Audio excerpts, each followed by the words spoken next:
অনেক কষ্টের মধ্যে আপনারা দাঁড়িয়ে আছেন নাকি?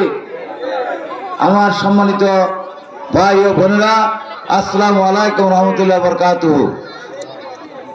আমি এখানে আসার পর আপনাদের বিভিন্ন যে মিছিল দেখলাম, আমাদের মা বোনদের যে আগমনী বার্তা দেখলাম, যে তাদের আসার যে দৃশ্য দেখলাম, পথের মধ্যে রাস্তা তাদের যে অবস্থা দেখলাম, মনে হয় যেন দত্তরাড়ের আশপাশের সমস্ত লোক যেন আজকে দানের শীষের কথা শোনার জন্য মিটিং আসার জন্য একেবারে হয়ে দাঁড়ানো হচ্ছে নাকি?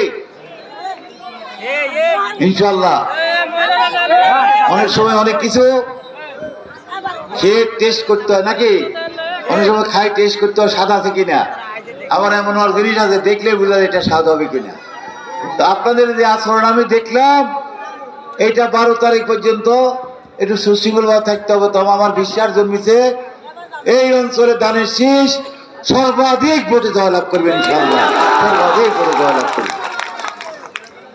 একটু আগে হারুন বক্তব্য দিচ্ছে, অনেক কথা বলছে আমাদের হারুন, তারা বলছে এখানকার যারা গরিব মানুষ, সাধারণ মহিলারা যারা আছেন, খেটে খাওয়া মানুষ, আপনাদের সাথে আমাদের সম্পর্কে নেতা কর্মী, আমাদেরকে আপনাদের সাথে সম্পর্কে আমাদের শাসক আর শাসিতের আপনাদের সাথে আমাদের সম্পর্কটা কেমন? আমি মনে করি আপনাদের সাথে আমার সম্পর্কটা একটা পরিবারের ভাই বোন মা বোনের যেভাবে একটা পারিবারিক সম্পর্ক, যত্রহাটের মানুষের সাথে গরিব দুঃখী সকলের সাথে আমাদের সম্পর্ক ঠিক একই রকম সম্পর্ক।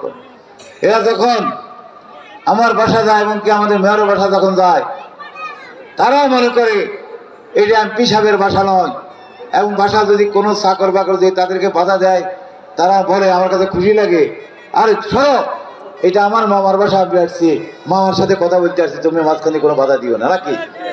এটা বলেন না মা বোনেরা?